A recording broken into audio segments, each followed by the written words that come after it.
Pokoknya gak tahu gimana dia cuma bisa ngumpet di balik selimut, dan sampai akhirnya dia udah keringetan seluruh badan tuh keringetan. Sampai si adik ini ke kamar mandi, dia ngeliat, loh kok mbakku nyuci baju malam-malam gini ya, terus kok dia pakai baju putih lusuh, ngapain? Ternyata kakaknya yang dia kira nyuci di kamar mandi ada di dalam rumah lagi nonton TV. Seketika itu dia kaget, balik lari lagi ke kamar mandi. Di samping kakinya dia ada mbak-mbak duduk pakai baju putih lusuh kayak noda-noda tanah gitu, rambutnya juga panjang, dan dia tuh cuma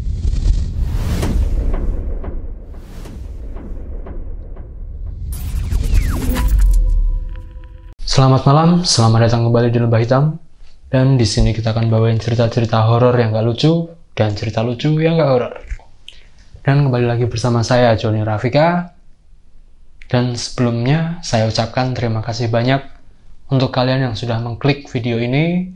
Semoga selalu diberi kesehatan dan selalu dilancarkan segala urusannya.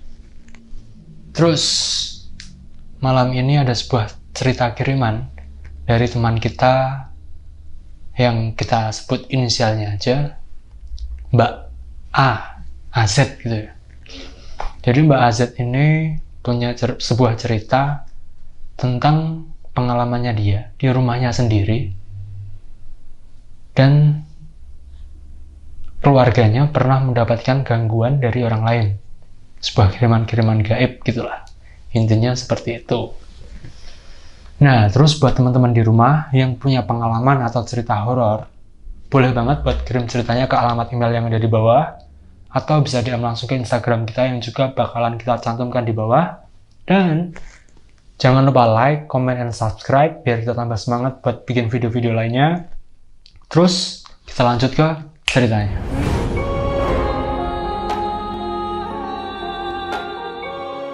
Jadi ceritanya Mbak AZ ini berdomisili di sebuah kecamatan kalau nggak salah, sebuah kecamatan di sebuah kabupaten Boyolali, dan tempatnya itu lumayan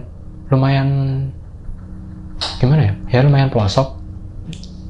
Nama daerahnya itu Simo, kalau mungkin ada yang tahu. Jadi di tempat ini emang terkenal dengan pertaniannya. Jadi banyak banget sawah-sawah yang luas di situ, pemandangannya pun indah. Cuman ya itu, tempatnya emang luas, sawah-sawah luas, setelah itu kampung. Sawah-sawah lagi, baru rumah, kampung.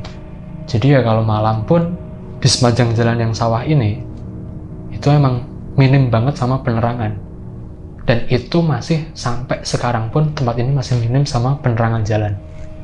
Nah, jadi belum ada kejadian horor pun. Kalau kalian motoran sendiri atau mungkin pakai kendaraan apapun lah sendiri lewat situ malam-malam, ya tidak heran jika merasakan hal-hal yang merinding-merinding aduhai gitu. Nah, udah. Sebelumnya kita ceritain dulu. Jadi ini tuh kejadian ketika dia masih berumur beberapa tahun ke belakang lah. Ketika itu rumahnya masih belum diperbaiki, belum direnovasi. Jadi bentuk bangunannya, rumah sama kamar mandi itu masih kepisah, dan rumahnya itu masih rumah kayu lama gitu. Nah, singkat cerita, terus rumahnya ini terletak nggak jauh dari jalan utama yang sama-sama sepi dan di antara sawah-sawah. Udah gitu, ini rumah setelah jalan memang deket sama makam. Itu ada sebuah makam yang ya lumayan sepi, kalau malam ya cukup aduhai. Terus suatu ketika Mbak AZ ini dia tidur. Dia biasa tidur jam 12-an malam. Dia udah tidur sampai jam 1, sekitaran jam 1, jam 2, tiba-tiba dia tuh kebangun. Karena di samping kakinya dia ada mbak-mbak duduk pakai baju putih lusuh kayak noda-noda tanah gitu. Rambutnya juga panjang. Dan dia tuh cuma nunduk. Ketika itu Mbak AZ ini bangun, tapi dia bisa gerakin tangannya buat narik selimut, dia bisa. Cuman dia nggak bisa gerakin kakinya. udah ketakutan kan Mbak Azet di situ. Pokoknya nggak tahu gimana dia cuma bisa ngumpet di balik selimut kan, sampai akhirnya dia udah keringetan seluruh badan tuh keringetan, sampai dia tuh kayak sampai mandi basah gitu lah, basah sama keringet. Jadi ceritanya gitu. Sampai akhirnya dia bisa berhasil ketiduran ya. Mungkin saking takutnya sampai ketiduran. Di lain cerita, di lain waktu, masih di tempat yang sama. Jadi di rumah itu ketika malam emang sering kan keluarganya itu ngumpul di satu ruangan utama buat nonton TV bareng gitu kan. Nah ketika itu malam hari nih, Mbak Azet ini punya adik. Dia keluar ke kamar mandi, yang mana bagian kamar mandi itu berada di luar rumah. Jadi bangunannya misah tadi kan. Si adik ini ke kamar mandi, dia ngeliat, loh, kok mbakku nyuci baju malam-malam gini ya?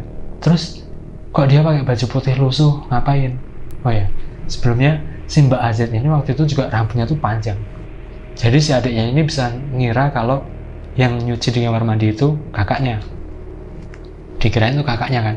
Akhirnya si adiknya ini balik ke rumah. Kaget dia. Soalnya ternyata kakaknya yang dia kira nyuci di kamar mandi ada di dalam rumah lagi nonton TV. Ketika itu dia kaget, balik lari lagi ke kamar mandi.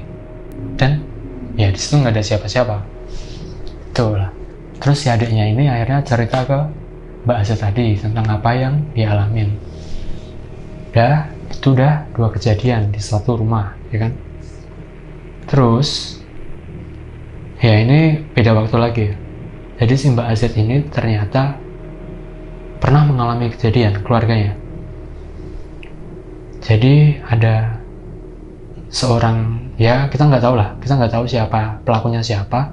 Cuman dia tuh nggak suka sama bapaknya. Jadi kepala keluarga di rumahnya Mbak Azet ini. Jadi dia ngirim suatu hal yang buruk, hal gaib gitu, dikirim ke bapaknya. Tapi yang kena malah ibunya, soalnya si bapak ini ternyata ada yang jagain.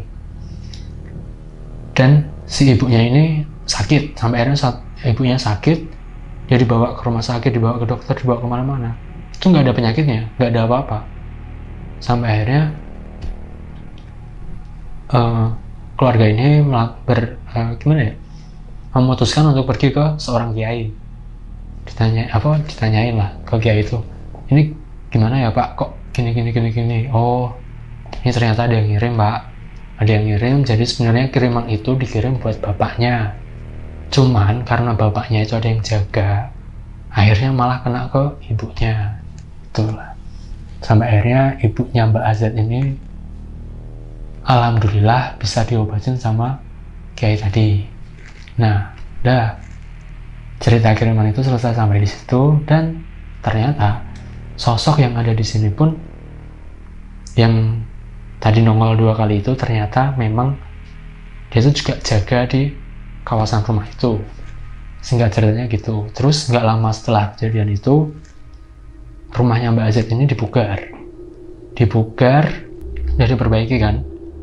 dan diperbaiki. Dan suatu hari kakaknya udah menikah, punya istri, punya anak. Nah, karena kakaknya ini punya anak, mereka akhirnya tukeran kamar sama Mbak Azet ini, karena kamarnya Mbak Azet lebih gede. Nah, ketika rumah ini udah dibugar, Mbak Azet ini udah nggak ngalamin hal-hal aneh lagi nih. Cuman ternyata testimoni dari kakaknya ini, dia sering ngelihat, dikiranya tuh ini Mbak Azet yang jalan ke sana, jalan ke sini. Ternyata nanti Mbak Azetnya ada di tempat lain gitu. Nah, itu sekian cerita dari Mbak Azet.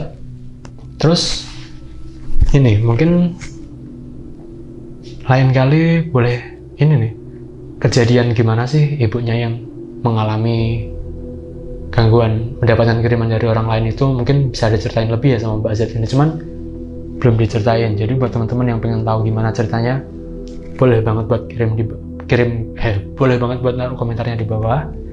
Terus buat kalian yang punya cerita atau pengalaman horor lainnya, boleh juga buat kirim ceritanya ke alamat email yang dari bawah. Terus jangan lupa like, comment, dan subscribe biar kita tambah semangat. Dan Terima kasih buat kalian yang udah mengklik video ini dan menontonnya sampai habis. Semoga selalu diberi kesehatan dan dilancarkan segala macam urusannya, dan sampai jumpa di episode selanjutnya.